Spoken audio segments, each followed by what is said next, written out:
Мысалға жаңа қарызға асығуға байланысты бір рет мен мешітте отырғам, сол кезде бір кісі келді, жаңағындай.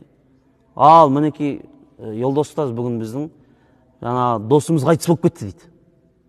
Досымыз қайтыс болып кетті дейді. Мен сұраймын ғой жаңағы кезде.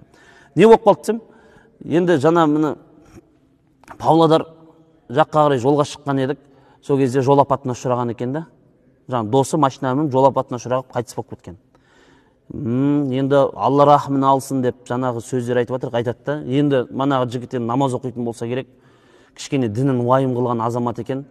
Ұстаз дейді, тура сол сапарға шықпас бұрын дейді, манағы досым бүкіліміз тамақ ішкенбіз дейді, бір кафеге барып, көп тамақ алып 4-5 жігіт болып алғанбыз, шотта біраз ақша шықты дейді. Сосын біз айттық дейді, жаңағы 4 жігіт тұрды да айттық дейді жаңағы. Сен төлей саш, сосын біз саған береміз ғой деп айттық дейді. Енді ол дүниеден өтіп кетті, екі ортада біз қарыз болып қалдық дейді да, мысалы.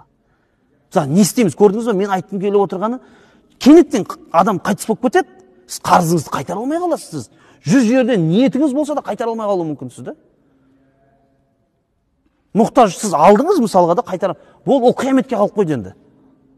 Енді ойлаңызшы, ол қияметке қалып қойды десе, ол ертең Алла сақтасын, ол қалай болады ертең. Сізге не істеу керек? Запасной сауаптар керек сізге айтқанша, былайша айтқан кезде. Сізге тағы да көп өзіңізде сауап болғаны қажет болып тұр да сізге. Сол себепті мұқтажсыз алмаңыз, мұқтаждықпен ғана қарызды алыңыз да, сол кезде оны қайтарасыз да, иншалла. Иә, мысалға, осындай мәселелер дінімізде жоқ емес, бар. Одан кейін алат, қайтармайды, жағдайы бар да.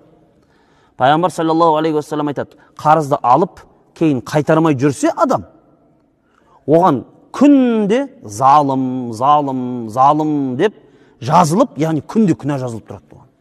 Мысалы, алып алдың, жағдайың бар қайтаруға да, бірақ қайтармайсың, күнде бір күнә жазылады, күнде күнә жазылады. Залым, әділетсізсің сен. Алған кезде келдің, беріш дедің, өтіндің, жыладың, керек дедің. Ал қайтарған кезде осындай іс танытасың сен.